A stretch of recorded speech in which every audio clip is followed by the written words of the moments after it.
नमस्कार दोस्तों, मैं संतोष गारे आप सभी लोगों का स्वागत करता हूं। आज हमारे इस सक्सेस पे चर्चा इस कार्यक्रम में हमारे साथ सुधीर गांगर्डी जी है, जो कि पुणे से बिलोंग करते हैं।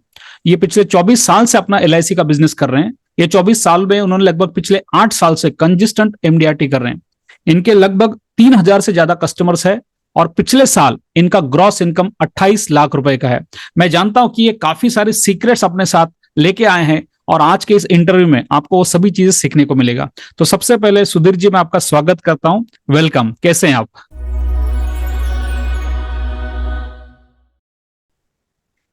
धन्यवाद सर, संतोष सर, धन्यवाद धन्यवाद। मैं बहुत अच्छा हूँ। बिजनेस चल ओके रहा है सर, आपकी वजह से आप नॉलेज दे रहे हैं। बहुत ओके अच्छा लग रहा है सर। ओके ओके जी आपका सर। एक्साइटमेंट और आपका स्माइल देख के बहुत अच्छा लग रहा है। Thank you sir, thank you. Okay, तो सबसे पहला सवाल सुधीर जी मैं पूछना चाहूंगा, क्योंकि आप 24 जी साल से ये बिजनेस में हैं। तो मैं चाहता हूं जी शुरुआत का आपका इनिशियल दौर कैसे था, ये इंडस्ट्री में आप कैसे आए, इंश्योरेंस इंडस्ट्री में आने का आपका पर्पस कैसे था। थोड़ा सा स्टार्टिंग का थोड़ा सा अपने बारे में बताएं, जिससे दर्शकों को समझ आए कि आप कहाँ से, और थोड़ा सा आपके बारे में ब्रीफ समझ में आएगा। जी जी जी जी सर, पहले स्टार्टिंग का दौर तो बहुत थोड़ा मुश्किल सा था। हम्म। हर एक को उस मुश्किल का सामना करना पड़ता है, वैसा मेरे साथ भी हुआ है। जी। ओके, जब शुरू शुरू में छोटा मोटा सा सर्विस कर रहा था, मैं छोटा सा नौकरी कर रहा था, उसी से थोड़ी सी आमदनी कम थी। हम्म और एक डेवलपमेंट ऑफिसर से अभी ऐसे ऐसे वो सर्विस के बारे में, जब जहाँ जहाँ मैं जॉब करता था वहाँ एक डेवलपमेंट ऑफिसर मिले मुझे। वहाँ से उनसे बात हुई कि सर, इतना आप अच्छा अच्छा कर रहे हैं, आपका नॉलेज अच्छा लग रहा है, आप हम्म इतना अच्छा जॉब कर रहे हैं, तो क्यों ना तुम LIC ज्वाइन कर रहे हो। तो मैंने LIC ज्वाइन करके क्या मिलेगा। हम्म तो उन्होंने बताया कि ऐसा ऐसा आपने ज्वाइन कर देते, इतना इनकम आपको मिलेगा, वैसा ऐसा मिलेगा, इतने लोगों के पास मिलते हो जाते हो, तो एक ट्राई कर दीजिए, हम आपको जो चाहिए वो सब कुछ मदद कर सकते हैं, ऐसा उन्होंने बताया। तो उन्होंने ठीक हम्म है, चलो कोई बात नहीं। तो उस दौर पे करीबन 24 साल पहले करीबन मेरी मंथली सैलरी, सर सच बताओ आपको, 3000 मेरी मंथली सैलरी थी। ओके। 3000 में सर घर चलाना और सपना देखना, सपनों को पूरा करना बहुत मुश्किल था। और उस जी। टाइम पे मैं सोच रहा था कि इसके एडिशनल कोई इनकम आना चाहिए। हम्म इसके लिए जो होगा, जो काम करने के लिए मैं तैयार हूँ, हम्म ऐसा कोई एक मुझे एक सोर्स चाहिए था। तो उन्होंने सबसे बड़ी और अच्छी बात मुझे बताई कि आप सर्विस करते जाइए, हम्म लेकिन जो सर्विस के बाद आपके पास जो टाइम रहता है, उस टाइम में भी आप काम कर सकते हैं, तो जी। ज्यादा कमाई कर सकते हैं। Very sir good. वैसा उन्होंने गाइडलाइंस दे दिया और मैंने काम स्टार्ट कर दिया सर। ओके, तो ठीक है आप सर। फुल टाइम काम करना कब से स्टार्ट हुआ? मतलब 28 सालों में आपका ये जर्नी, इसमें पार्ट हाँ टाइम इनिशियली आप कर रहे थे शुरुआती दौर में? जी जी तो जी सर, आपने सूरत जॉब, से सूरत। हाँ, तो जॉब हाँ छोड़ के पूरी तरीके से फुल टाइम ये बिजनेस कब से आपने किया, मतलब कितने साल के बाद? सर 2000 में मैंने ज्वाइन कर दिया। जी। ओके, हम्म 2000 से 2013 तक 13 साल तक मैं जॉब और LIC दोनों कर रहा था। हम्म और जैसा जैसा मुझे सक्सेस आते गया, जी। जैसा आमदनी बढ़ गई, कस्टमर बढ़ गए, कस्टमर का मेरे ऊपर भरोसा बढ़ गया, तो ओके। मैंने सोचा अरे ठीक हाँ है, चलो कोई बात नहीं, इसको हम सर्विस को लात मारते हैं और चलो पूरा के हाँ। पूरा फुल टाइम हम इंश्योरेंस बिजनेस सिलेक्ट करते हैं सर। ओके ओके, ठीक है। एक सवाल जरूर पूछना चाहूंगा, क्योंकि काफी सारे इंश्योरेंस एडवाइजर एलआईसी में से हो सकते हैं कि जो एलआईसी बिजनेस पार्ट टाइम कर रहे हैं, और वो भी फुल टाइम करना चाहते हैं, लेकिन अभी तक उन्होंने वो कॉन्फिडेंस उनको नहीं आया है कि क्या मैं जॉब को छोड़ दूं और इसको पूरा करूं। तो मैं चाहता हूं कि वो आखिरी का वो एक दिन, कि जब आपने ठान लिया कि नहीं, अब मुझे जॉब छोड़ना ही है और अब मुझे एलआईसी का काम फुल फुल टाइम करना है, तो उस जी समय ऐसा कौन सा एक आपके मन में विचार आया, या ऐसा क्या हुआ कि आपको लगा कि नहीं, अब मेरे को फुल टाइम करना है? ऐसा क्या हुआ, मतलब व्हाट वाज द डिसीजन?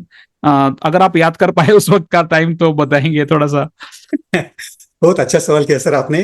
जी। एक समय ऐसा था कि जब मैं 13 या 14 या 15 साल तक जॉब कर रहा हूँ और मेरी सैलरी 3000 से एक हाँ। मंथली 7 या 8 हजार तक गई थी। अच्छा। और 13 साल में जब मंथली सैलरी, जब मैं 8 घंटा जॉब करता हूँ तो 8000 कमाता हूँ।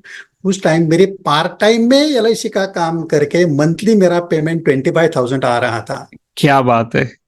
अगर मैंने जॉब के लिए जो 8 आवर्स देता था, वो हम्म 8 आवर्स अगर मैंने यहाँ LIC के लिए लगा लिया, हम्म तो क्यों ना मेरी आमदनी दुगना हो सकती है, 3 गुना भी हो सकती है। ये सोचा मैंने। और उस टाइम पे मुझे लोन नहीं मिल रहा था क्योंकि अच्छा। फ्लैट लेने के लिए। ओके। वो इतना बुरा लगा उस टाइम पे, अरे चलो अगले साल मेरी ये आमदनी दुगना करके ये हाँ। ठान लिया मैंने। दिसंबर, आई थिंक 31 दिसंबर 2012 को मैंने ये तय कर दिया, हम्म। जॉब को गोली मार दो और फुल टाइम एलआईसी कर दी थी सर।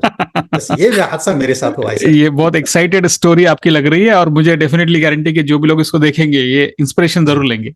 ओके, बहुत अच्छा लगा। आपकी ये जो जी जर्नी सर। है 2013 से लेके 2024 तक, ये पिछले 11 साल जी में 2013 तक आपको इतना कॉन्फिडेंस तो आ गया था कि एलआईसी के माध्यम से मैं अपना बिजनेस को ग्रो कर सकता हूँ, अच्छा इनकम कर सकता हूँ, 25,000 रुपए आप कमा रहे थे एडिशनल, तो आपने जॉब छोड़ के ये बिजनेस में पूरी तरीके से आ गए। उसके बाद से जी लेके आज तक आपने धीरे धीरे साल के 50 पॉलिसी किए होंगे, उससे ज्यादा किए होंगे, 100 किए होंगे, वगैरह वगैरह करते करते पिछले 8 साल से आप एमडीआरटी कर रहे हैं। तो जी एमडीआरटी 2016 के बाद ऐसा कुछ हुआ कि आपकी जिंदगी में एमडीआरटी की लाइन लग गई, ऐसा कह सकते हैं। तो वो जी एमडीआरटी का थोड़ा सीक्रेट बताइए कि आपका 2016 का साल याद कीजिए, क्योंकि पहली बार जब जी एमडीआरटी करते हैं तो थोड़ी ताकत अलग लगती है। एक बार एमडीआरटी जी करने के बाद हमको थोड़ा सा आइडिया आ जाता है कि क्या करना पड़ता है, वगैरह वगैरह वगैरह। तो जी जी। 2016 की थोड़ी सी आप थोड़ा सीक्रेट बताइए कि ऐसा उस साल में क्या हो गया कि आपके मन में एमडीआरटी का ख्याल आ गया और आपने कर भी दिया। सर वैसा सच बताओ तो 2015 में ही, जो अच्छा। 2015 में मेरा एमडीआरटी हाँ। कुछ ऐसा 30 या 40,000 ऐसा कुछ कम पड़ा था। उसी समय ओहो। मैंने मिस कर दिया था। अच्छा अच्छा अच्छा। और थोड़े अमाउंट की वजह से मेरा 2015 का एमडीआरटी चूक गया, उसकी वजह से बहुत सारे अवार्ड्स मुझे मिलने वाले थे, नहीं मिले। कुछ ब्रांच ओ। से मिलने वाला था, वो नहीं मिला। वो अच्छा। इतना बुरा लगा, उतना हाँ। बुरा लगा कि इतना मैंने वो जोर से 2015 से ही काम स्टार्ट कर दिया कि किसी भी हालत में हाँ। 2006 में फर्स्ट टाइम मेरा होगा या नहीं होगा, लेकिन immediate any condition I will do my first MDRT मैंने तय कर दिया और मैं अच्छा करके दिखाऊंगा। अच्छा। और सच बताओ सर, 2006 में अगस्त अगस्त 16 को, 15 नहीं हाँ लेकिन 16 को मेरा हाँ। पहला एमडीआरटी मेरे जिन लाइफ का एलआईसी के दौड़ का हो गया सर। उस क्या टाइम पे बात मैंने है। 2016 में। यानी देश स्वतंत्र 15 अगस्त को हुआ, आपने 16 अगस्त को एकदम बड़ा काम कर दिया। बढ़िया बढ़िया क्या बात बढ़िया, है सर। बहुत अच्छी बात है। जी सर। अच्छा, फिर ये कंसिस्टेंसी यानी कि 2016 में आपने एक बार किया, तब से लेके आज तक 8 साल से आप हर साल एमडीआरटी कर रहे हैं। बहुत बार जी ऐसे होता है कि कोई आदमी जोश में एमडीआरटी एक बार तो कर देता है, 2 बार भी कर देता है, फिर बीच में कभी गैप आ जाता है। तो ये कंसिस्टेंसी का सीक्रेट क्या बताएंगे, यानी कि कोई इंसान अगर एमडीआरटी कर रहा है लेकिन हर साल एमडीआरटी करते रहना, इसके पीछे आप मतलब कैसा प्लानिंग करते हैं, अपना साल भर का प्लानिंग कैसे रहता है, थोड़ा सा जी वो बताइए कि जिससे क्योंकि मैंने ये भी देखा, 2-3 मैंने अभिकर्ताओं से बात किया कि जिनका एमडीआरटी बस 25-30 हजार प्रीमियम से बच गया, या फिर हो भी गया था लेकिन मेडिकल में वो शायद से कुछ क्वेरी आ गया, वो पॉलिसी लॉगिन नहीं हो पाया टाइम पे, और है ना एमडीआरटी रुक गया, तो बहुत बुरा लगता है। जी। तो ये ना हो और आपका एमडीआरटी का जो टारगेट है 31 दिसंबर से पहले ही कंप्लीट हो जाए, उसके लिए आप कंसिस्टेंसी मेंटेन करने के बारे में थोड़ा सीक्रेट बताइए। सर दिल से और सच बताता हूँ, हाँ। मेरे सुनने वाले नए जो हमारे एडवाइजर होंगे उनके लिए भी सलाह अच्छी रहेगी ऐसा मुझे लगता है। बताइए। सर सच बताओ तो एक बार एमडीआरटी किया, हाँ। सभी को एक बार कुर्सी पकड़ लिया तो छोड़ना मुश्किल लगता है और छोड़ना नहीं चाहिए ऐसा मुझे लगता है। Sir okay. जब हम पहली बार एमडीआरटी करते हैं, एक बार करते हैं, तो उस हम्म टाइम पे ऐसा होता है सर, हम्म नेक्स्ट हम्म ईयर का करीबन 40% एमडीआरटी का काम आसान हो जाता है सर। हम्म हम्म हम्म 40% एमडीआरटी का काम आसान हो जाता है, क्योंकि कई पॉलिसीज ऐसा होता है, प्रीमियम रिन्यूअल क्वार्टरली हो सकता है, हाफ ईयरली हो सकता है और मंथली हो सकता है। हम्म अगर किसी ने दिसंबर में मंथली पॉलिसीज प्रीमियम कर दिया 10,000 12,000 सब कुछ, तो आगे वाले करीबन 10 महीने का नेक्स्ट ईयर का प्रीमियम हमें एफपी में मिल जाता है। ओके। हम्म तो ये मुझे बहुत आसान लगा। और पहला पहला क्या करता था कि छोटे छोटे पॉलिसी, मतलब मंथली 1,000 2,000 या 800, जैसा ऐसा आदमी मिलता है वैसा पॉलिसी करता था। ओके। तो जब ऐसा हो जाता है, फर्स्ट टाइम आपने कर दिया, तो जब नेक्स्ट ईयर का 40-50% काम आसान हो जाता है, तो नेक्स्ट ईयर का एमडीआरटी करने के लिए आसान हो जाता है। It's require a consistent work sir, it's require हमेशा। हम्म नहीं तो एक बार ऐसा होता है, हमारे फ्रेंड्स क्या करते हैं, अरे एमडीआरटी हो गया चलो 2-3 महीना आराम कर देंगे। आराम का जो आदमी सोचता है वो अगले बार नेक्स्ट ईयर वो इतना झगड़ना पड़ता है उसको एमडीआरटी करने के लिए, अगर उसके पास रेगुलर या कंसिस्टेंट काम नहीं है। ये हम्म बहुत ड्रॉबैक है हमारे बहुत सारे एडवाइजर का। तो आपको हमेशा कंसिस्टेंटली आपको काम करना चाहिए, तो नेक्स्ट ईयर का काम आसान हो जाता है और इजीली इजीली हम्म मतलब आपको दिसंबर की राह देखने की जरूरत नहीं सर। हम्म सितंबर अक्टूबर में अब अपना इंडियरिटी पूरा हो जाता है। बहुत अच्छी बात इतनी है। आसान से और सीधी सी बात है सर। बहुत अच्छा लगा, ये आपने बहुत अच्छा आंसर दिया। मेरा सवाल ये भी अगला कि आपके लगभग 2,500 से 3,000 कस्टमर्स है ना? जब इतने ज्यादा आपके कस्टमर्स है, आप उनको सर्विस दे रहे हैं, ये इंश्योरेंस बिजनेस में पैसा बहुत ज्यादा है, हम पैसा कमाने की बहुत पॉसिबिलिटी है, लेकिन उसके साथ में एक जिम्मेदारी भी है कि हमने जिसकी पॉलिसी निकाली है उसको उसके पॉलिसी टेन्योर में एक अच्छी सर्विस मिलना चाहिए। और जब आप इतने ज्यादा कस्टमर्स को मैनेज कर रहे हैं, 2-3 हजार कस्टमर को मैनेज कर रहे हैं, तो वो सर्विसिंग को लेके आपकी क्या राय है? एक इंश्योरेंस एडवाइजर ने पॉलिसी बेचने तक ही अपने आप को बहुत फिट रखने की जरूरत नहीं है, पॉलिसी बेचने के बाद भी अपने सर्विस को भी उतना ही फिट रखना चाहिए। तो सर्विसिंग को लेके आपकी क्या सोच है? क्या सर्विसिंग आपके बिजनेस में जरूरी है, और अगर हाँ, तो आप कैसे अपने कस्टमर्स को अच्छा सर्विस देने के लिए क्या करते हैं, थोड़ा सा बताइए। सर बहुत अच्छा सवाल किया आपने। जिस एडवाइजर की सर्विस अच्छी हो, जिस एडवाइजर की सर्विस अच्छी हो, उसका मार्केट में नाम नाम होता है सर। क्योंकि हम्म क्या होता है, एक बार आपने उसको पॉलिसी दे दिया हम्म तो उसके लाइफ में न जाने कौन से सवाल, कौन से कठिनाइयां आ जाती है, वो सॉल्व करने के लिए आपको हमेशा उस कस्टमर के पास उसके पीछे रहना पड़ता है। कभी कभी ऐसा हो जाता है उसको फ्यूचर में मोड चेंज करना चाहता है, कभी कभी ऐसा होता है उसने एड्रेस चेंज करना चाहता है, कभी कभी ऐसा हो जाता है कि उसको नॉमिनी चेंज करना पड़ता है। ओके, हम्म कभी कभी ऐसा हो जाता है कि वो मंथली अगर उसका प्रीमियम है तो साल बने जनवरी फरवरी मार्च में उसको क्या बोलते हैं, इनकम टैक्स के लिए सर्टिफिकेट होना चाहिए। तो ये जो सर्विस आप तुरंत जब कस्टमर का फोन आता है तो आपका यहाँ से हाँ या इमीडिएट आपका आंसर वहां पे होना चाहिए। तो ये सर्विस जिसके पास है उसका 100% बिजनेस चलता है, होता है, और आदमी के पास पैसा है, आपको वहां जाना पड़ता है सर। ये ओके बहुत इंपॉर्टेंट है, जिसके पास ओके सर्विस है उसके पास बिजनेस है।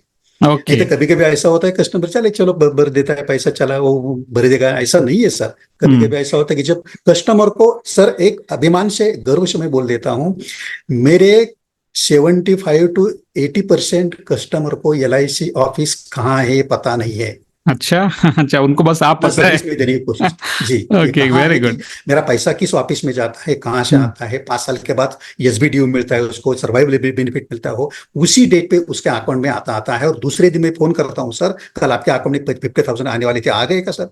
जी सर आ गए, थैंक यू। बस इतना बोल दिया, आसान काम हो जाता है सर, बाकी ज्यादा करने की जरूरत नहीं है। ओके। और हाँ, फॉलोअप लेने के बारे में मेरा स्टाफ मेरे पास है, वो फॉलोअप लेता है, और उनको मैं काम बता दिया मैंने, रिसिप्ट भेज देना, IT सर्टिफिकेट भेज देना, पॉलिसी कलेक्ट करना, लोन पेपर कलेक्ट करना, ये सब मेरे पास स्टाफ के पास काम रहता है सर। इसीलिए मैं बोल देता हूँ कि जिसका सर्विस अच्छा हो, service is the most backbone of your क्या बोलते हैं LIC agency sir. Okay, very good, बहुत अच्छा।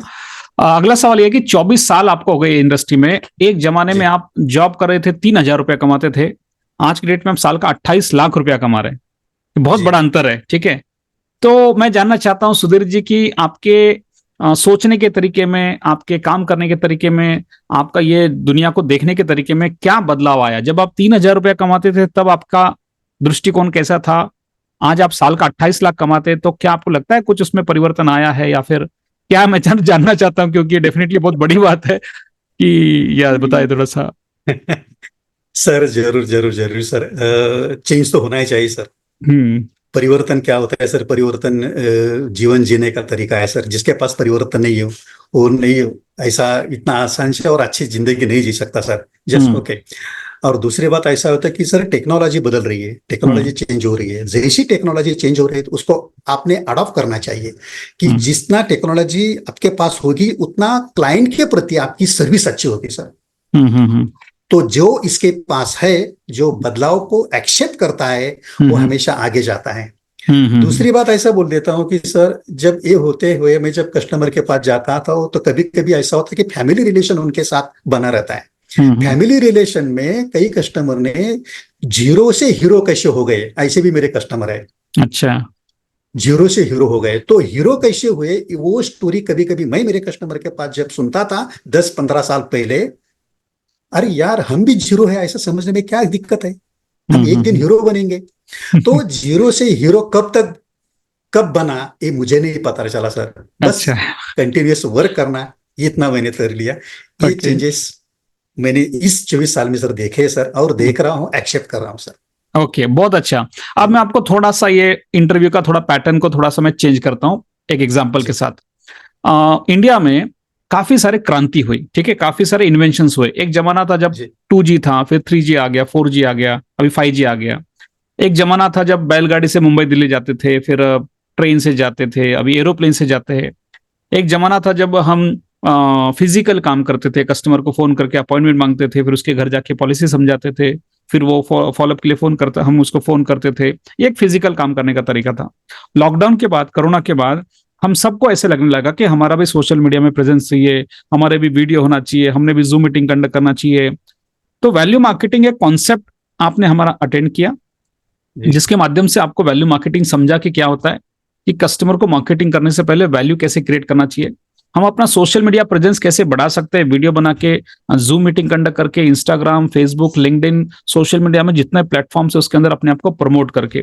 तो मेरा सवाल ये है, क्योंकि आप पुणे से भी है और पुणे एक आईटी सिटी भी है ना, तो जी आईटी, जी जी। और मैं खुद एक इंजीनियर हूं, मैंने पुणे से इंजीनियरिंग किया था आज से लगभग क्या बात है। 24 साल पहले। Pune okay okay. विद्यार्थी पीवीजी पर्वती से मैंने इंजीनियरिंग किया था, और तब मेरा जी प्रोजेक्ट था एआई के ऊपर था, आर्टिफिशियल इंटेलिजेंस ओके। के ऊपर, जिसके बेसिस पे आज के डेट में चैट जीपीटी भी आ गया है, काफी सारे इन्वेंशन हो रहे हैं। तो सीधा सवाल यह है कि एलआईसी बहुत बड़ी कंपनी है, एलआईसी में 14 लाख से ज्यादा एडवाइजर है, काफी एडवाइजर काफी सालों से बहुत अच्छा काम कर रहे हैं। लेकिन अभी एक ऐसा समय आ गया है कि जब हमें टेक्नोलॉजी का साथ लेना चाहिए, अपने आप को डेवलप करना चाहिए। मैं आपका ये इंटरव्यू ले रहा हूं, मैं मेरे घर में बैठा हूं, आप अपने घर में बैठे, हम जूम मीटिंग का इस्तेमाल करके अच्छे से बात कर पा रहे, आप मुझे देख पा रहे, मैं आपको देख पा रहा हूं, और दुनिया इस इंटरव्यू को देखेगा। तो ये जो टेक्नोलॉजी है, ये टेक्नोलॉजी का इस्तेमाल करके हम अपने बिजनेस को ग्रो करना चाहिए। ऐसे जी विचार आपके मन में कब आए, और आप इसको कैसे देखते हैं? क्या एक इंश्योरेंस एडवाइजर ने अपने आप को डेवलप करना चाहिए टेक्नोलॉजी को लेके, सोशल मीडिया को लेके? इसके बारे में आपकी क्या सोच है? ओके सर, मैंने पहले भी आपको बता दिया कि हर एक टेक्नोलॉजी अच्छी होती है, उसका इस्तेमाल हमें जरूर लेना चाहिए, उसका नॉलेज लेना चाहिए। और कभी कभी ऐसा होता है सर, क्या होता है कि एक ट्रेडिशनल तरीके लेके हम चलते हैं, ट्रेडिशनल जब हम लेते हैं तो नया बदलाव आया है, इस पर आपका ध्यान नहीं जाता। लेकिन कभी कभी ऐसा होता है कि जब हम कई एलआईसी ऑफिस में कई अपर लेवल का थोड़ा सा मीटिंग अटेंड करते हैं, तो किसी ने एक टेक्नोलॉजी ऑफर किया, उसने एक टेक्नोलॉजी, ऐसा भी टेक्नोलॉजी है, इतना भी ऐसा ऐसा है, इसमें ये नॉलेज आ गया, इससे बदलाव आ गया, उसको आपके एक्सेप्ट करना चाहिए। ये जब नॉलेज मुझे पता चला और हमें पता चलता है तो इमीडिएट उसको एक्सेप्ट करना चाहिए। देखिए सर, आदमी ने जिंदगी भर लास्ट तक जिसके पास सीखने की आदत है वो जिंदा रहता है, हम्म। ऐसा मुझे लगता है। सीखने की आदत है। तो करेंटली रिसेंटली हमारे इंश्योरेंस सेक्टर में इतना बदलाव आया है, इतना टेक्नोलॉजी आई है, तो उसका एडाप्टेशन समझ लीजिए, नहीं तो क्या बोलते हैं उसको, एक्सेप्ट करने के लिए आपके पास उतना वक्त होना चाहिए, एक्सेप्ट करना चाहिए, ऐसा मुझे लगता है। अभी देखिए सर, न्यू एडॉप्शन टेक्नोलॉजी के बारे में, अभी देखिए सर, आप वहां से बोल रहे हैं, मैं यहाँ से बोल रहा हूँ, लेकिन आपके बारे में मैंने क्या किया था कि मेरे फ्रेंड से सीखा था। अरे यार, आपने संतोष गारे सर का वो ऐसा ऐसा लेक्चर सुना है क्या, आपने देखा है क्या? अरे नहीं ओके। सुना मैंने शायद, ऐसा उसका बारे में अच्छा। क्या है, ऐसा क्या है उसका? अरे यार देखो तो सही है।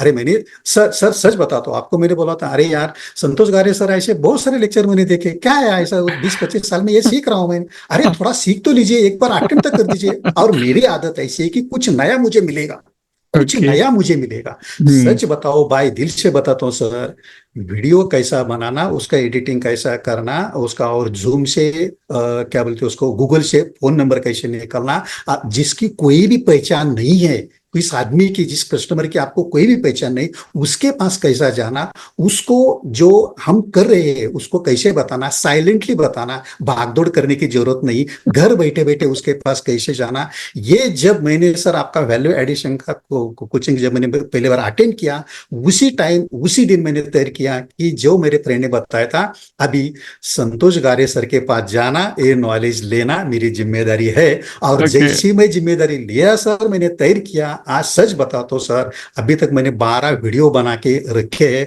उसका क्या बोलते उसका फायदा भी मैं उठा रहा हूं, और मेरे कस्टमर इतने खुश है, उतने खुश है, अरे सर ये लेवल का नॉलेज आपने लिया, क्या बात है सर, इतना बहुत अच्छा लग रहा है। इसलिए ओके। आपने जो सवाल किया इसका आंसर है सर, मेरे एडवाइजर जो सुन रहे हैं उनको ही बताता हूं कि न्यू टेक्नोलॉजी जैसी जैसी आपके पास होगी उसको एडॉप्ट करना चाहिए, ताकि आपका बिजनेस के लिए भी ज्यादा से ज्यादा मैक्सिमम फायदा हो सके सर। ये मेरा कहना है सर इस पे। बहुत अच्छा। हमने जैसे वेस्टर्न कंट्रीज में, अमेरिका में पॉडकास्ट एक नया सिस्टम स्टार्ट हो रहा है सोशल मीडिया में, जिसमें हम किसी भी व्यक्ति का इंटरव्यू ले सकते हैं, उसके बारे में जान सकते हैं। ये जो सक्सेस पे चर्चा ये कार्यक्रम है, ये उसी का एक भाग है कि हम हमारे सभी पार्टिसिपेंट जिन्होंने हमारा 5 दिन का वैल्यू मार्केटिंग कोर्स किया है और जो सक्सेसफुल हुए हैं, हम उनका कुछ इंटरव्यू ले पाए और उसी के माध्यम से हम आपका इंटरव्यू ले रहे हैं। ठीक है। मेरा आपको सवाल यह है कि बहुत ही अच्छा लगा, क्योंकि मैं जानता हूं कि शायद से आप भी इसी प्रकार का एक सिस्टम स्टार्ट कर रहे हैं अपने कस्टमर्स के लिए, और मेरे हिसाब से आज ही आप आपका एक फर्स्ट इंटरव्यू भी आपका प्लान है जो अपने कस्टमर का करने वाले। तो ये देख के ना एज अ ट्रेनर बहुत खुशी होता है कि हमने आपको जो सिखाया आप उसको इंप्लीमेंट कर पा रहे। ठीक है। तो उसके बारे में थोड़े बताइए कि ये आइडिया आपको कैसे लगा और आप कितना एक्साइटेड है और कैसे देखते हैं ये जर्नी को, कि आपकी ये जो जर्नी स्टार्ट हो गई अभी इंटरनेट के माध्यम से, वीडियो के माध्यम से, जूम मीटिंग के माध्यम से लोगों तक, इंडिया के 144 करोड़ लोगों तक पहुंचने की जो जर्नी है, इसको कैसे देखते हैं आप? इसको एक उभरता हुआ बोलते हैं ना, उगने वाला सूरज, उगता हुआ सूरज, इस तौर पे देखते हैं, कैसे देखते हैं, थोड़ा बताइए। सर सच बताओ, यूट्यूब का चैनल अभी तक मैंने बनाया नहीं था। जी। जब संतोष गारे सर का जो ट्रेनिंग मैंने किया और उस टाइम पे जैसे मैंने मेरा फर्स्ट जो वीडियो चैनल बना दिया और वो यूट्यूब पे डाला, क्या बताओ सर आपको, इतना अच्छा लगा, इतना अच्छा लगा कि जो मेरे 15-20 साल से कस्टमर है, नए नए 5 साल से पहले कस्टमर है, उनके पास भेजा मैंने, तो इतना अच्छा लगा कि अरे यार अपन कुछ कर रहे हैं, अपन कुछ कर रहे हैं। जी। और दूसरी बात ऐसा है कि एक बताओ सर आपको कि जब मैं आपने बुलाया तो था 2001, प्राउड से बोल रहा हूँ सर, आपको प्राउड से बताता हूँ, 2018 में, 16 में मेरा फर्स्ट इंडिया रेट हुआ, 17 में हुआ, तो 18 में सर मैं लॉस एंजलिस गया था वो कॉन्फ्रेंस अटेंड करने के लिए। जी ग्रेट, सर। ग्रेट। अभी अभी आपने सर बताया कि वो फॉरेन टेक्नोलॉजी हम यूज कर रहे हैं। ओके। उस टाइम पे भी मैंने सीखा था, मैंने एक मन में तय किया था कि अरे यार ऐसा कुछ टेक्नोलॉजी फ्यूचर में आएगा और जहां से आएगा इमेज में तुरंत ले लूंगा। तो जो आप सीख रहे, सिखा रहे, जो पढ़ा रहे सर, इतना अच्छा है, इतना टेक्नोलॉजी कि अभी तक मुझे तो ऐसा लगता है 5 to 10% लोगों ने भी इसका यूज नहीं किया। मुझे सच लगता है सर, ऐसा ऐसा लगता है। तो अभी 80 to 90% हमारे जो एडवाइजर है उन्होंने यूज करना चाहिए। इतना बढ़िया तरीके से हम हमारे कस्टमर के पास, चाहे पुराने हो चाहे नए हो, आने वाले हो, उनके पास पहुंच सकते हैं। इतना अच्छा टेक्नोलॉजी इतना अच्छी तरह से आप पढ़ा रहे हैं, ये मुझे बहुत बहुत दिल से खुशी होती है सर। ओके, ओके, बहुत अच्छा लगा। अभी पिछले 8 साल से आप एमडीआरटी कर रहे हैं, और जिस तरीके से अभी आपने अपने आप को सेट कर दिया, जैसे कहते हैं ना कि एक बार फाउंडेशन बन गया तो बुर्ज खलीफा भी हम क्रिएट कर सकते हैं। बुर्ज खलीफा बनाने के पहले फाउंडेशन स्ट्रांग होना चाहिए। मुझे ऐसे लगता है कहीं तो भी आपकी बातों से कि अभी आपने अपना फाउंडेशन बना रखा है, अपना यूट्यूब चैनल, अपना जूम मीटिंग, जो इंटरव्यू है, सभी चीज करके आप अभी एक टेक ऑफ करना चाहते हैं आपके बिजनेस में। एमडीआरटी 8 साल से कर रहे थे, अभी इसके आगे का स्टेप मेरे ख्याल से सीओटी, आगे जो भी आप करना चाहते हैं उसको कैसे देखते हैं आप? आने वाले 5 साल, आने वाले 10 साल में अपने बिजनेस को क्या विजन करना चाहते हैं, या फिर आपका अगला गोल कैसे रहेगा? थोड़ा सा अगर आप कंफर्टेबल है तो आप बता सकते हैं। सर हर एक आदमी के थोड़ा सक्सेस आने के बाद ऐसा लगता है कि उसके स्टेप बाय स्टेप हर एक गुरु उसको मिलता है। तो ऐसा मुझे लगता है कि 4-5 महीने पहले मेरे पास मेरे अगले गुरु आ गए, संतोष गारे sir. Thank you, thank you. ऐसा कुछ हम गुरु वगैरह नहीं है, हम बस आपको गाइड करते हैं। नहीं सर, जहां से मिलता है उनको हम गुरु मानते हैं सर। ओके। और एक अच्छी बात है सर ऐसा है कि आपने आपके स्टाफ, मतलब पायल मैडम, कभी भी फोन कीजिए तुरंत आंसर आता है सर, कभी भी फोन कीजिए तुरंत आंसर आता है। दिस इज द रियलिटी, जो आप हमें पढ़ा रहे, हमें दे रहे, उसकी रियलिटी है सर। आपने जो सवाल किया सर फ्यूचर के बारे में, तो हमारे डीओ और हमारे बाकी जो फ्रेंड्स है, जो हमारे कलीग्स एडवाइजर है जो वो हमेशा बोलते हैं, अरे 8 साल से आप उसी स्टैंडर्ड में बैठ रहा है, तो अगली स्टैंडर्ड कभी पार हो जाएगा। तो sir, due to with the help of your technology जो आपने हमें पढ़ाया, और जो चल रहा है, जो नॉलेज हमें आप दे रहे हैं, उसके सहारे मुझे ऐसा लगता है, मैंने तय किया है कि किसी भी हालत में इस साल सीओटी करने का मैंने तैयार किया है। जब सीओटी करूंगा था 1, 2 या 3 इयर्स के बाद आपको सुधीर गांगरडे का फोन आ जाएगा, संतोष सर मैंने टीओटी कर दिया है, क्या ये बात मेरा है, क्या रिजल्ट है बात है, सर। कॉन्ग्रेचुलेशन, बस ये अप्रिशिएट, आई मेरे अप्रिशिएट द कॉन्फिडेंस एंड मेरा जी सर। शुभकामना आपके साथ है। जी सर। सुधीर जी, मुझे कोई डाउट ही नहीं कि आप ये करेंगे, क्योंकि 3,000 रुपए कमा रहे थे तो वहां से 28 लाख रुपए तक आप आ गए, तो मुझे कोई जी डाउट नहीं कि यहाँ से आप बहुत आगे जाएंगे, है ना। वो मेरी शुभकामना आपके साथ है। और इनफैक्ट मैं कहना चाहता हूँ कि ये जर्नी आपकी ज्यादा आसान होने वाली है, क्योंकि ये पिछली जर्नी जो थी बहुत हार्डवर्क की जर्नी थी। जी ये जर्नी जी। एक स्मार्ट वर्क की जर्नी होने वाली है, मैं आपको लिख के देता हूँ। ओके ठीक है। ओके। ओके। दूसरी बात यह है कि आप ये जो बिजनेस कर रहे हैं, पैसा कमा रहे हैं, और कहीं ना कहीं सोशल काम कर रहे हैं, हम लोगों को भी एजुकेट कर रहे हैं, फाइनेंशियल प्लानिंग के बारे में बता रहे हैं। ठीक है। आप ज्यादा पैसा भी कमाना चाहते हैं, ट्रेनिंग आपने बताया कि ट्रेनिंग से आप हमेशा जुड़े हैं। मुझे गारंटी कि 24 सालों में आपने मेरे जैसे काफी सारे अलग अलग लोगों से भी ट्रेनिंग किया होगा। ये मेरा पर्सनल रिक्वेस्ट है, क्योंकि मैं अपने आप को डेवलप करने के हिसाब से भी जानना चाहता हूँ कि आप जब हमसे जुड़ गए, वैल्यू मार्केटिंग का आपने एक वेबिनार अटेंड किया, फ्री वेबिनार, उसके बाद आपने 5 दिन का पेड वर्कशॉप किया, तो अभी तक इस जर्नी में आपको हमसे ऐसा क्या क्या सीखने को मिला, या सिखाने का तरीका में आपको कुछ अलग लगा, या ऐसा क्या आपको लगा कि जिसकी वजह से आप इतना जुड़ गए हमसे, और जी एक्चुअली आप आज आप कस्टमर का इंटरव्यू लेने वाले हो, यानी इंप्लीमेंटेशन बहुत अच्छे से हो रहा है। आपने वीडियो जी बनाने को हमने बोला, आपने वीडियो बनाए, आपने हमने बोला वीडियो का यूट्यूब में अपलोड करो, आपने वो किया, आपने कस्टमर को भेजा, वहां से रिस्पॉन्स आया, जूम मीटिंग के ऊपर आप रेडी है, आपका ड्रेसिंग सेंस मैं देख पा रहा हूँ, आपका बैकग्राउंड देख पा रहा हूँ, आप मतलब एकदम सेट हो गए कि अभी यहां से टेक ऑफ करना ही है।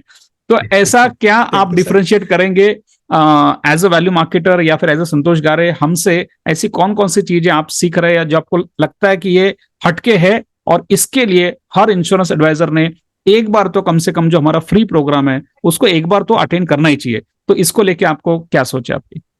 जी सर, पहली बात, एक आपका मुझे बहुत भाग है सर, आपने जो बोला था कि जैसे आप बोल रहे थे कि किसी का, हमारे फ्रेंड को बताओ कि पहले बार अटेंड कर दीजिए, चलो देखते हैं संतोष सर क्या बोलते, चलो देखते हैं, ऐसा बोलते हैं। ओके। जब मैंने ये देखा था, एक चीज भाग है कि मेरे पास नहीं थी, मेरे पास नहीं थी।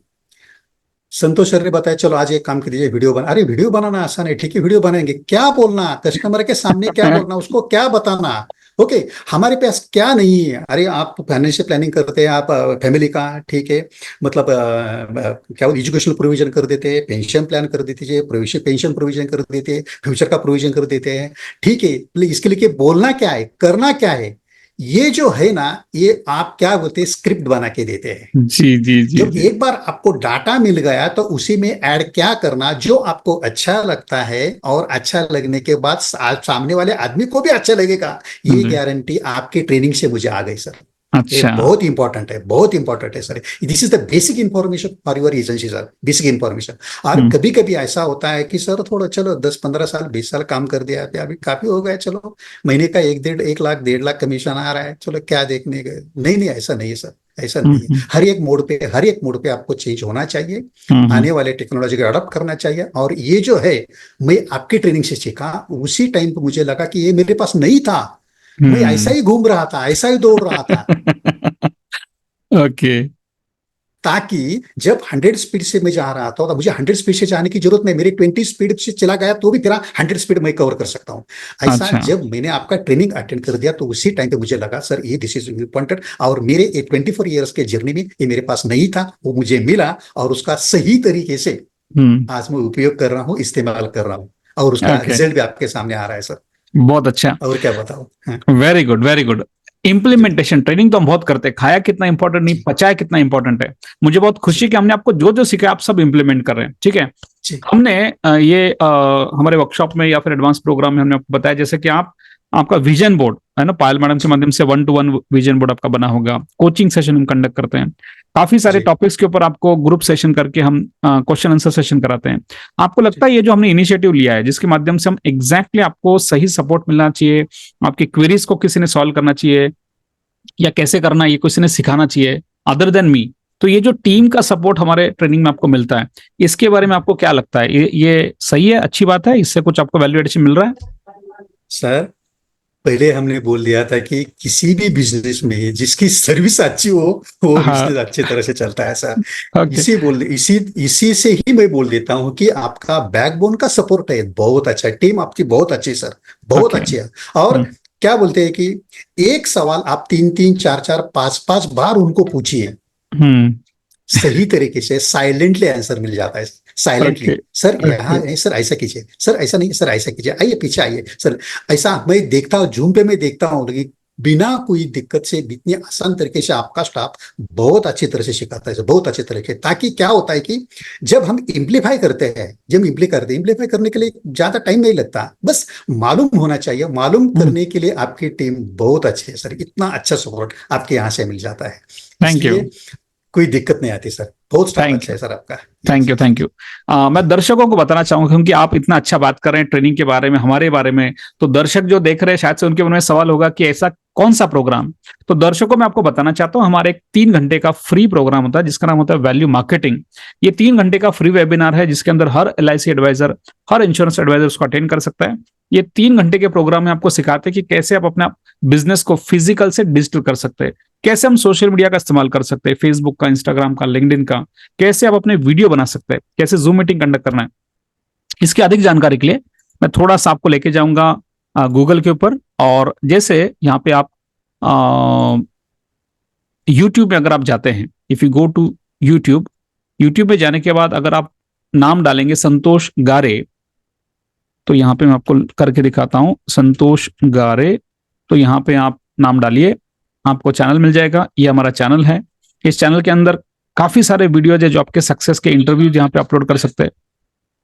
ये सभी पार्टिसिपेंट्स है जिनका हमने इंटरव्यू लिया था। किसी ने MDRT किया, किसी ने COT किया, किसी ने TOT किया। विट्ठल कौटिके जी है जिन्होंने 6 करोड़ 72 लाख रुपया पिछले साल कमाया।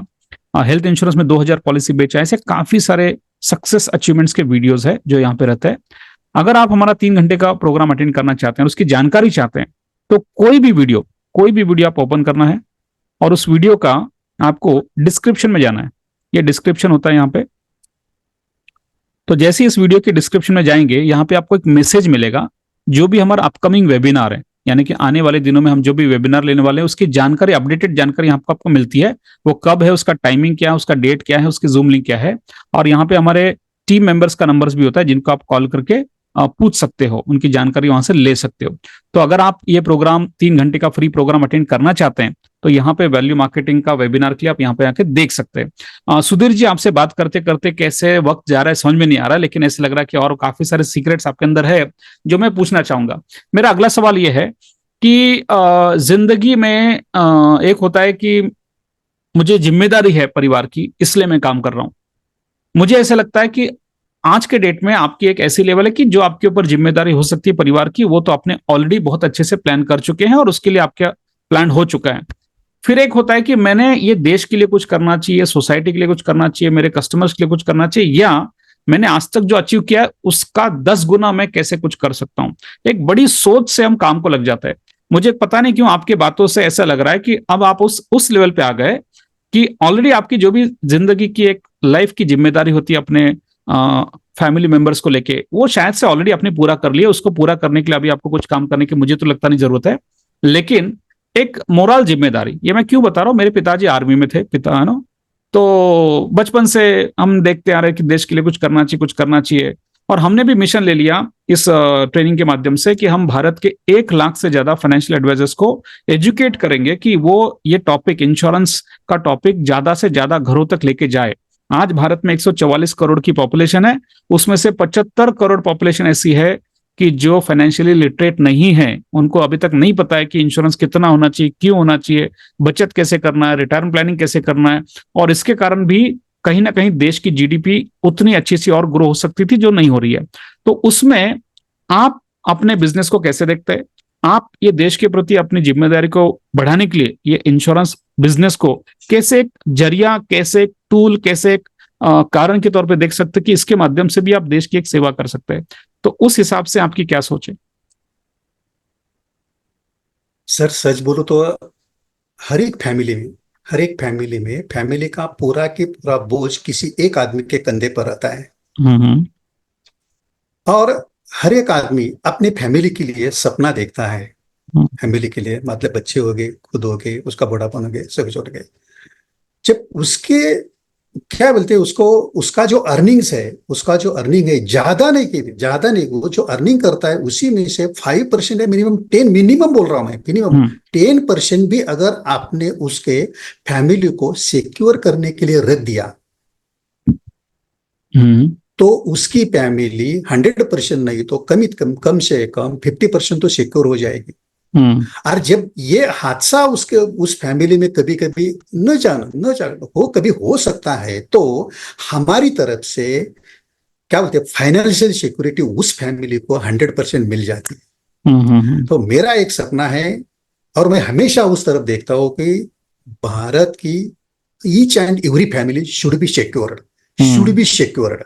और हम्म। अगर वो सिक्योर्ड हो जाती है तो दूसरा इससे बढ़िया, इससे ज्यादा सोशल वर्क नहीं हो सकता। तो वो सोशल वर्क हम करने की कोशिश कर देते हैं। ओके। सर सच बताओ, अगर ये आप काम कर देते हैं तो जिसके 24 ईयर्स में काम करते करते जिस फैमिली में हादसा हुआ था, और जब मैं फाइनेंशियल सपोर्ट लेके उनके घर में गया था, तो आज भी वो फैमिली वाले मेंबर जब मैं घर में प्रवेश कर देता हूं तो मेरे बच्चे पाँव छूने की कोशिश करते हैं, क्योंकि आपके वास्ते हमारा फैमिली सिक्योर हुआ था, तो फाइनेंशियल सपोर्ट आपकी वजह से मिल गया। तो इसलिए हम्म। मुझे ऐसा लगता है कि each and every advisor should know his social, क्या बोलते हैं, social work to do. Each and every family should be secured, should be hmm. Insured, either hmm. Health insurance और लाइफ इंश्योरेंस, किसी भी हालत में वो सिक्योर होना चाहिए। ये हम्म। अगर मोटो ईच एंड एवरी पर्सन में अगर तय लिया, तो हम्म। क्या बोलते हैं सर, फाइनेंशियल सिक्योरिटी ज्यादा मिलने की संभावना सबको हो जाएगी, और each and every person will be become क्या बोलते सक्सेसफुल, ऐसा मुझे लगता है सर। बहुत अच्छा बताया आपने। It's a great great great कि आप इतना अच्छे से खुल के बात कर रहे हैं। और एक दो जी। सवाल हम पूछेंगे, क्योंकि आपके अंदर बहुत सीक्रेट छुपे हुए हैं। अरे ठीक है। यार जी। थोड़ा सा टीम को लेके बात करेंगे, क्योंकि जब आपने आज के डेट में आपके यहाँ दो एम्प्लॉय मेरे पास हैं, आपके पास है शायद जी। से। जी। जी यस। तो ये जर्नी में एक जमाना था जब आपने एमडीआरटी नहीं कर रहे थे, फिर एमडीआरटी करना चालू कर दिया, फिर एक जमाना था आपके कस्टमर्स बढ़ने चालू हो गए।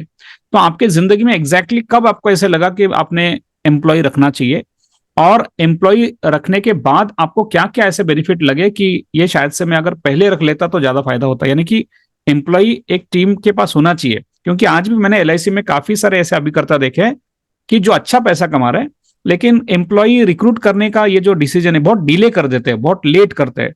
वो सोचते हैं कि जी। जो मैं काम कर सकता हूं तो किसी को क्यों रिक्रूट करना है। मैं कस्टमर को फॉलोअप के लिए फोन कर सकता हूं, मैं कस्टमर को बर्थडे के लिए कॉल कर सकता हूं, तो किसी को पगार क्यों देना है, ऐसा इनिशियली सोच होता है। बाद में तो हर कोई रख लेता है। जी तो एम्प्लॉय रखने के बारे में एक इंश्योरेंस एडवाइजर ने, जब उसका बिजनेस बड़ा हो जाता है, तो इसको क्या आपको कैसे देखते हैं, मतलब टीम होना चाहिए, और होना चाहिए तो कैसे होना चाहिए, और ये डिसीजन कब लेना चाहिए? सर सच बोलूं कभी कभी सवाल का जवाब देना थोड़ा सा मुश्किल हो जाता है, लेकिन बता तो आपको मैं सर, ऐसा आप जैसे ट्रेनर से, आप जैसे ट्रेनर से जिसको मैं मेंटर की तरफ देखता हूं उनको, वहां से मैंने सीखा है कि अगर आप सालाना या महीने में 100 रुपए कमाते हैं, 100 रुपए, 100 रुपए में से 10% आप बाजू में रख दीजिए, वो हम्म। 10% खुद पे खर्चा कर दीजिए, खुद पे हम्म। खर्चा कर दीजिए, हम्म। खुद पे खर्चा कर दीजिए। तो 5% अगर आपने एम्प्लॉयज की तरफ, एम्प्लॉय को फीस देने के लिए, सैलरी देने के लिए रखा, तो आपका 50, 60, 70% काम आसान हो जाएगा। ये हम्म। आप जैसे मेंटर से मैंने सीखा है सर। जब 100 रुपए कमाते 10 रुपए बाजू में रख दिए, तो 10 रुपए में से आप एक नहीं, दो नहीं, 3 एम्प्लॉय रख सकते हैं, ताकि आपका, देखिए सर, हर एक महीने में अगर आपके पास 500, 600, 700, 800 लोगों का क्या बोलते हैं उसको, ड्यू लिस्ट होता है, तो वो ड्यू लिस्ट सामने रख के आप किस किस को फोन करेंगे, किसका फोन क्या बोलते हैं, सैलरी आपने प्रीमियम भरा है नहीं भरा है, आपको कैसा पता चलेगा? देखिए हर एक दिन 10-15 लोगों का बर्थडे होता है, उनको आप खुद अगर खुद फोन नहीं किया, फोन नहीं किया तो कम से कम जो नजदीक है, जो अच्छे कस्टमर है, उनको घर जाके एक गुच्छे देना आपका काम होता है। अगर आपसे नहीं हुआ तो हमारा स्टाफ वो काम कर देता है। ओके, हम्म। तो दूसरे, हर दिन कॉलिंग करना, प्रीमियम कलेक्ट करना, ब्रांच ऑफिस में जाना। आपका काम क्या रहता है कि सिर्फ मीटिंग अटेंड करना, नॉलेज अडॉप्ट करना, और दूसरी बात ऐसा है कि नए कस्टमर के पास जाना। अगर सर्विस में भी आपने इतना दिन का 24 आवर में से आप 8 घंटा 10 घंटा सर्विस में ही लगा दिया, तो नए कस्टमर के पास कब जाओगे? हम्म। हमारे घर में पैसा नहीं है सर, हम्म। आदमी के पास घर में पैसा है, तो वहां हमें जाना जाना चाहिए। तो वो ओके। टाइम अगर आपने सर्विस में लगा लिया तो ये काम हम्म। कब करेंगे सर? इसलिए स्टाफ रखना बहुत जरूरी है, बहुत इंपॉर्टेंट है। जब मेरा 2015 का पहला एमडीआरटी 30,000 में से रुक गया था, चूक गया था, उसी टाइम उसी दिन दूसरे हम्म। दिन मैंने एक क्या बोलते उसको, क्या बोलते उसको, क्लार्क को अपॉइंट कर दिया मैंने। अच्छा। एक क्लार्क को अपॉइंट कर दिया। चलो, हम्म। उस क्लार्क को मैं सच बताता हूँ सर, 4 महीने कुछ भी काम नहीं था, मैं सिखाते गया उसको। अरे 2 घंटा, चलो कोई बात नहीं, सैलरी की हम्म। चिंता मत कर, सैलरी हम्म। की चिंता मत कर। वो खुश हुआ। 8 घंटा नहीं यार, 2 घंटा काम करके मुझे इतना सैलरी मिल रहा है। लेकिन मेरा उसके बाद उसी ने ही दूसरा आदमी मेरे पास अपॉइंट कर दिया। सर के बाद बहुत अच्छा काम है, काम कुछ भी नहीं है सर, जो बताते उतना काम करना है। तो उनको पढ़ाते पढ़ाते पढ़ाते अभी मैं पूरा की पूरा रिलैक्स हो गया। इसलिए बिजनेस बढ़ाने के लिए बहुत अच्छा मदद हो गया, काफी मदद हो गया सर। इसलिए ओके। वो बिजनेस चल रहा है। तो हर एक आदमी ने, हर हम्म। एक जो सक्सेसफुल इंसान होता है, उन्होंने 2 3 4 उसके पास क्या स्टाफ रखना ही चाहिए, किसी भी हम्म। हालत में रखना चाहिए, मेरा मानना है सर। ओके। आखिरी सवाल पूछूंगा और इसके लिए आप थोड़ा आराम से आंसर दे सकते हैं। सवाल यह है कि आपके 3,000 कस्टमर्स है, इनको एक्वायर करने के लिए आपने काफी मेहनत की, उनको अप्रोच किया, मार्केटिंग किया, है ना? तो मैं चाहता हूं कि आप अपने कोई भी एक कस्टमर का थोड़ा सा आप वो शेयर करें कि थोड़ा सा जिसको आपको अचीव करने में, वो पॉलिसी को क्लोज करने में, उसको अप्रोच करने में, वो कस्टमर को अपॉइंटमेंट लेने में थोड़ा वक्त लगा, फिर आप उनके पास गए, फिर आपने उनको समझाया। यानी आपके इतने सारे कस्टमर में से ऐसा कोई भी एक सेल, कोई भी एक ऐसा प्रेजेंटेशन, कोई भी एक ऐसा कस्टमर की जिसको वो सेल आपको आज भी याद है, कि जिसको थोड़ा सा तकलीफ हुआ था शायद से सेल करने में, या फिर कुछ आपने ऐसा आइडिया लगाया था कि जिसके कारण वो सेल होने के बाद आपको, जो हर सेल के बाद अच्छा तो लगता ही है, लेकिन वो सेल होने के बाद आपको ऐसे लगा वाह मजा आ गया, ऐसे लगता है दुनिया जीत लिया मैंने। तो ऐसा कोई भी एक्सपीरियंस अगर आपका किसी कस्टमर के साथ है, आप चुन सकते हैं और आप बता सकते हैं। और that will be the last question of the interview. Okay okay sir. वैसे ऐसा सेल क्लोज करने के बहुत सारे एग्जांपल है, लेकिन एक याद रखने वाला एक एग्जांपल आपको बताता हूँ सर। बताइए। XYZ कंपनी के एमडी थे, मैनेजिंग डायरेक्टर। अच्छा। और मैंने सुना था कि उसी कंपनी में एक 3 4 एडवाइजर है, लाइफ इंश्योरेंस के एडवाइजर है। हाँ हाँ। और अभी तक उन्होंने किसी को पास आने नहीं दिया है। और वो इंश्योरेंस के बारे में थोड़ा सा नेगेटिव है, इसलिए कोई जाता नहीं है। ठीक है, ठीक कोई है। बात नहीं। ऐसा एक बैकग्राउंड मैंने ले लिया आपके। और उनके एक सहकारी थे, कलीग्स थे, उनका पूरा के पूरा इंश्योरेंस का काम मेरे पास था। और उन्हें मुझे बताया कि थोड़ा, अरे मैं देखिए नंबर देता हूँ आपको, बताता हूँ, लेकिन देखिए आप किसी को तो अभी तक इंश्योरेंस नहीं किया, तो आप चाहे तो कॉल कर सकते हैं, ऐसा कुछ नहीं। तो मैंने क्या कर दिया कि संडे के दिन का टाइम निकाला और मैंने ऐसा बोला कि सर ऐसा ऐसा है, आपके फ्रेंड शो एंड शो है, उनका पूरा इंश्योरेंस का काम मेरे पास है, और मुझे आपसे मिलना है सर। मुझे आपसे इंश्योरेंस के बारे में नहीं सर, लेकिन मुझे मिलना है। बहुत अच्छा काम करते हैं आप, और इतना इतनी कंपनी आपकी बढ़िया तरह संभाल रहे हैं, तो मुझे आपसे मिलना है सर। क्या मुझे 15 मिनट का टाइम, 20 मिनट का टाइम मिलेगा सर आपको मिलने के लिए? तो ठीक है, संडे के दिन आ जाइए। इतना खुश हुआ मैं कि जो आदमी किसी को पास में नहीं बुलाता, उसने मुझे पहले बता दिया। ठीक है, चलो गया। पहली बार मैंने क्या कर दिया कि उसके उसको उनको उसके उनके नौकरी के बारे में, उनके काम के बारे में, इतना बड़ा काम, वो सब बता दिया सर ऐसा। तो मैंने बता दिया सर ऐसा आप इतना कर रहे हैं, अच्छा सर आपके पास सिक्योरिटी क्या है मुझे बता दीजिए सर, ऐसा ऐसा इतना है, वो है, सैलरी इतना है, यहाँ लगा है वहां लग रहा है, ऐसा ऐसा। ठीक है, चलो कोई बात नहीं सर। तो सर इस सैलरी में थोड़ी और बढ़ोतरी मिलने के लिए अगर मैंने आपको कुछ दे दिया तो आपको ठीक लगेगा? ये क्या है आपके पास? सर मैं थोड़ा सा एडिशन करना चाहता हूँ, आपकी जो क्या बोलते हैं उसको, संपत्ति आपने जो बना लिया है, बना रहे हैं, उसमें थोड़ा सा मैं एडिशन करना चाहता हूँ। क्योंकि क्या है सर, हर एक आदमी अपनी जिंदगी में अपने पास जो संपत्ति वो कम करने की कोशिश नहीं करता सर, बढ़ाने की कोशिश करता है सर, ये तो है कि नहीं? तो थोड़ा सा मुझे ऐसा लगता है कि आपको 2 सलाह दे दो। तो मुझे अच्छा लगेगा सर ऐसा। तो ठीक है, कोई बात नहीं। तो ऐसा बताइए क्या बात है आपके पास, ऐसा ऐसा है। मैंने क्या कर दिया है, अच्छा ठीक है, संडे का टाइम में घर पे बैठे तो ठान लिया है मैंने, मैं छोड़ा ही नहीं। चलो सर आपके पास क्या क्या है, कितना सैलरी, कहाँ लगा है, ये लगा है, म्यूचुअल फंड लगा लिया, शेयर मार्केट, सब इंफॉर्मेशन ले लिया। तो मैंने साल में एक आखिरी सवाल पूछा उनको, सर इसका सिक्योरिटी आपके पास कितना है। तो मैंने क्या बोले, उसका सिक्योरिटी मतलब क्या है सर, सिक्योरिटी मतलब ये सब प्रॉपर्टी अपनी बनाए, उसका क्या बोलते हैं उसको, कवरेज क्या है आपके पास, कवरेज क्या है अगर आप फ्यूचर में। देखिए सर, कल तो मैंने देखा नहीं है सर, आपने भी देखा नहीं है, कल तो मैंने देखा नहीं है, आपने देखा होगा सर पता नहीं, लेकिन मेरे साथ ऐसा ही हो सकता है। अगर ये हादसा हो गया तो इस संपत्ति का क्या होगा, जितने आपके पास है उतनी फैमिली को मिलेगी। मुझे ऐसा लगता है कि इसके ज्यादा, दुगना 3 गुना आपको मिलना चाहिए, ऐसा मुझे लगता है सर। तो इसके लिए आपका, मुझे अगले संडे का, नहीं तो 15 दिन के बाद संडे का मुझे टाइम चाहिए सर। ऐसा ऐसा ठीक है, 15 दिन के बाद संडे को उनके पास गया, प्लान बना के गया मैं। थोड़ा स्केच हुआ, स्केच आउट हुआ ऐसा। अरे मैंने ऐसा प्रीमियम बता दिया उनको, 2 लाख तक प्रीमियम आ जाएगा, ऐसा ऐसा सर। ये 2011-12 की बात है सर, 11-12 की बात है okay okay, sir. Great. Yes yes, 11-12 की बात है ऐसा। और उसके नहीं यार, ऐसा है, इतना इसका क्या बोलते हैं, रेंट इतना चल रहा है, ऐसा इसमें कुछ करो, इतना नहीं होगा, ऐसा नहीं होगा, और मुझे जरूरत नहीं, उनका फ्यूचर में ये पैसा आएगा। और ये आदमी कौन था आपको बताता हूँ सर, मैं सच बताता हूँ सर। भाकरा नानगल डैम, हम्म। भाकरा नानगल डैम, जिसने, जिस इंजीनियर ने बनाया, उसका ओके। एक पोता है, उसका एक ओह पोता हो। था। ओके। ओह, ग्रेट। तो 3 अपॉइंटमेंट लिया मैंने, जब मैंने उनको बताया सर 2 लाख का प्रीमियम है, लेकिन जब मैंने तय किया कि यहाँ प्रीमियम ज्यादा आ सकता है, तो मेरे लाइफ का पहला प्रीमियम उनके पास से ले लिया मैंने, से 2,80,000 का प्रीमियम ले लिया उनके पास से।